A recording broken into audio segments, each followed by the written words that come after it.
Hallo, heute will ich euch mal meine Zugkap-Gärungssäge, die KGS 305M von Metabo vorstellen. Von dieser Bauart gibt es von Metabo 3 verschiedene Größen. Das ist einmal die KGS 216, dann die KGS 256 und meine Maschine die KGS 305. Und die Zahlen bedeuten den Sägeblattdurchmesser der Maschine von 216 mm zu 256 mm und wie jetzt hier in diesem Fall die 305 mm Sägeblattdurchmesser. Die Maschine sieht man jetzt hier in diesem Zustand, wie ich sie transportiere. Dazu schwenke ich sie immer ganz nach rechts, damit sie kompakter wird, und dann kann ich sie am Ausleger nehmen und da hinten befindet sich ein Griff, damit man sie transportieren kann. Und auf der Rückseite befindet sich dann der Kabelanschluss, das sind 230 Volt bei der Maschine, den kann man dann auf so einen Halter aufwickeln, das Kabel. Die Maschine an sich hat eine Leistung von, da gibt es ein Typenschild unter dem Motor, kann man sich das dann anschauen. Die KGS 305M, 220 bis 240 Volt und eine P1-Leistung von 1,6 kW bei 100% S1 und eine Stromaufnahme von 7,6 Ampere und das Ganze ist IP20 geschützt.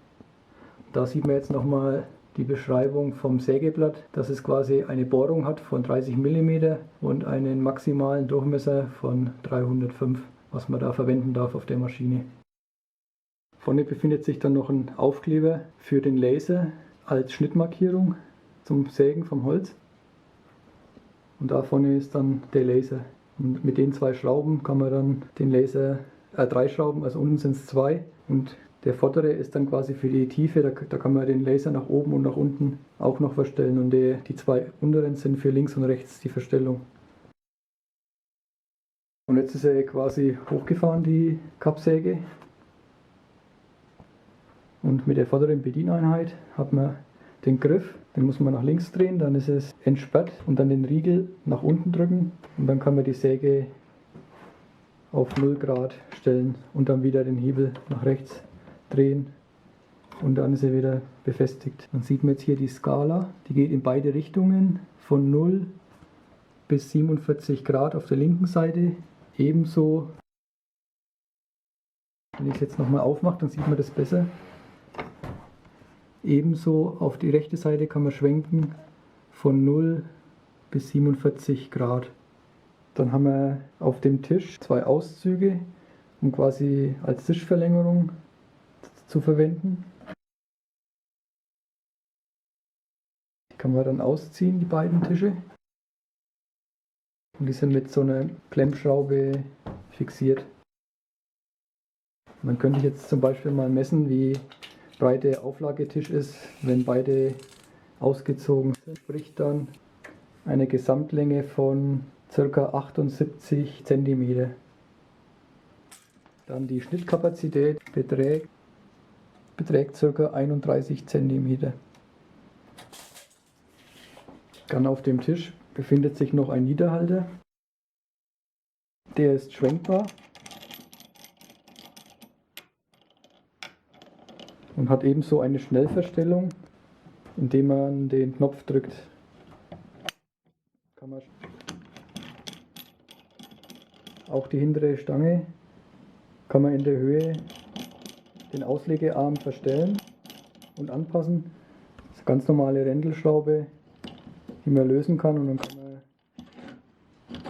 den Ausleger nach unten und nach oben fahren und in der gewünschten Position wieder befestigen. Und dieser Auslegearm ist auch entfernbar, den kann man wegnehmen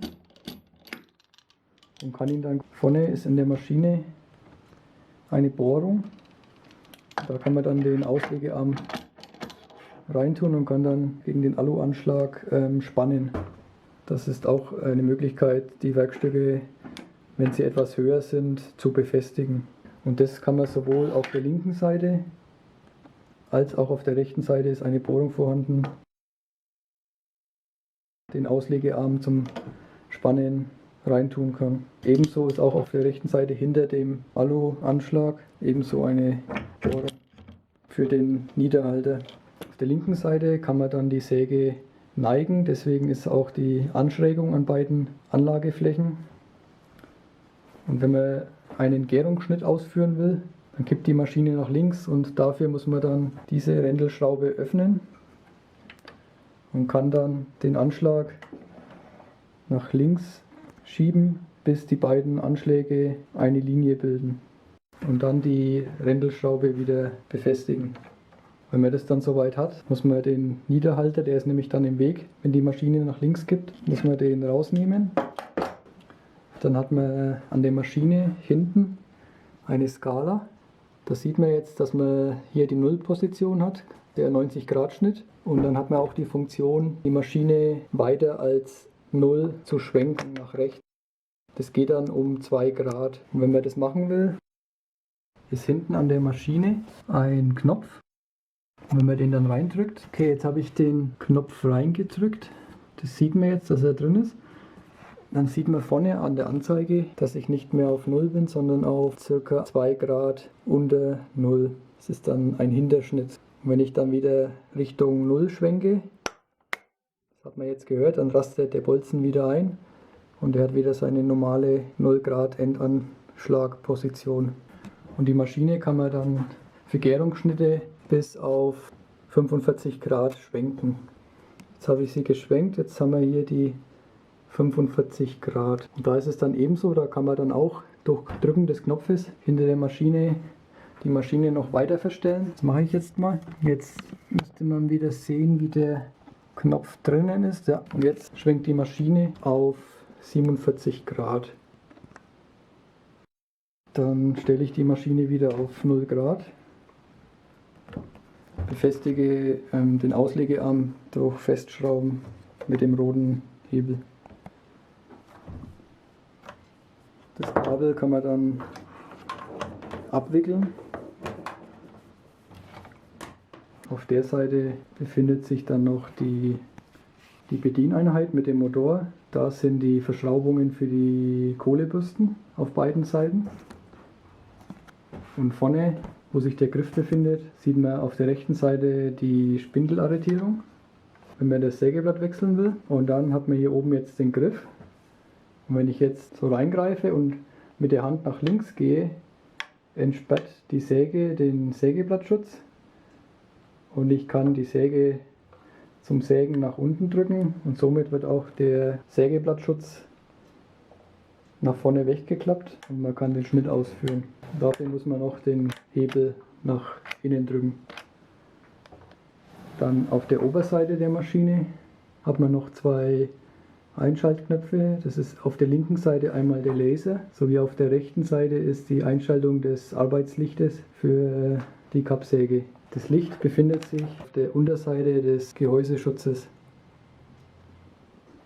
Dann haben wir noch auf der anderen Seite die Einstellung mit Tiefenstock.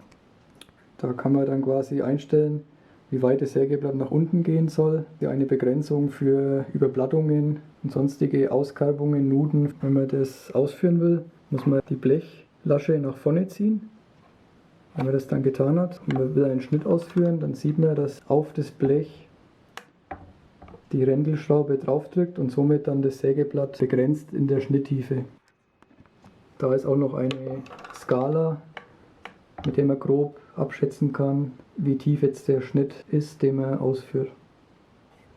Und weiter hinten sieht man noch eine Rändelschraube und die ist dann die Blockierung der Säulenführung für den Transport oder wenn man eine gewisse Position haben will. Dafür dreht man dann die Rändelschraube nach rechts zum Befestigen.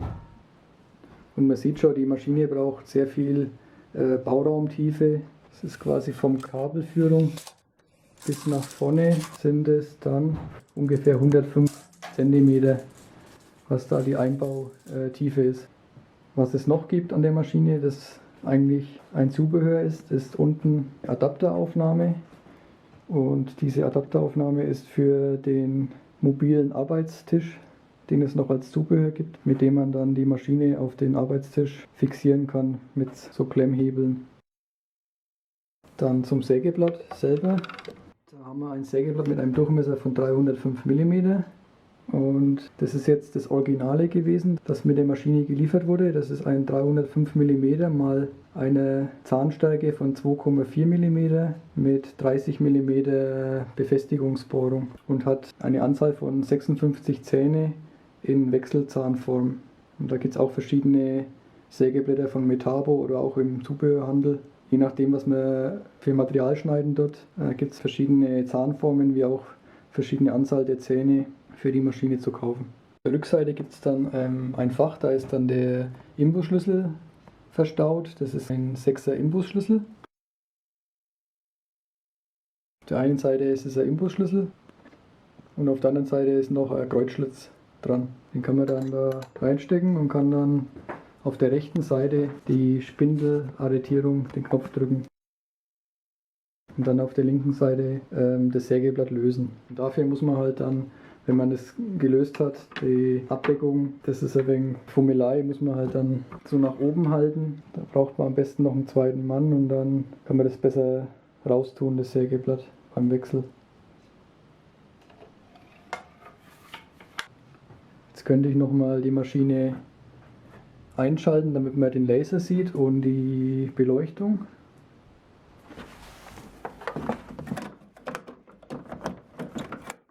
Die Maschine eingeschalten. Jetzt gebe ich die Maschine mal nach unten und das wieder mit dem Sperrknopf arretieren. Jetzt ist der Sägekopf unten, dann kann man das besser zeigen. Dann haben wir hier jetzt auf einmal auf der einen Seite, auf der linken Seite wieder die Arbeitsleuchte. Das sind 3 LEDs. Also wenn man eine dunklere Werkstatt hat, dann macht sich das schon bemerkbar, aber jetzt bei mir ist es relativ hell momentan, da sieht man jetzt nicht so den Effekt. Und vorne ist jetzt dann der Laser, der ist jetzt auch schon ein, da sieht man jetzt in der Mitte den Laser. Kann ich mal den Sägekopf nach oben tun. Jetzt lege ich mal ein Stückchen Siebdruckplatte drauf, dann sieht man, es müsste ein Strich sein. Bin mir aber nicht genau sicher, da ich nicht viel mit dem Linienlaser arbeite, sondern ich arbeite quasi wirklich per Anriss auf dem Holz und schaue dann, wie sich das Sägeblatt dazu befindet an dem Anriss.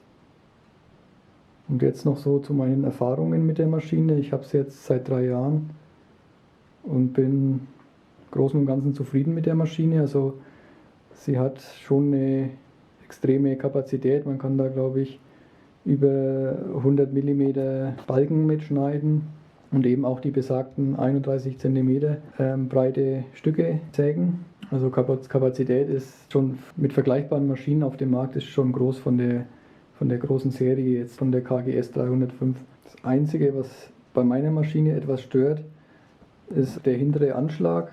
Der ist bei meiner nicht hundertprozentig plan. Das habe ich festgestellt. Da habe ich ein wenig Probleme gehabt, ihn einzustellen, sodass ich wirklich auf beiden Seiten links des Anschlages, sowieso auf der rechten Seite, denselben 90-Grad-Schnitt erziele.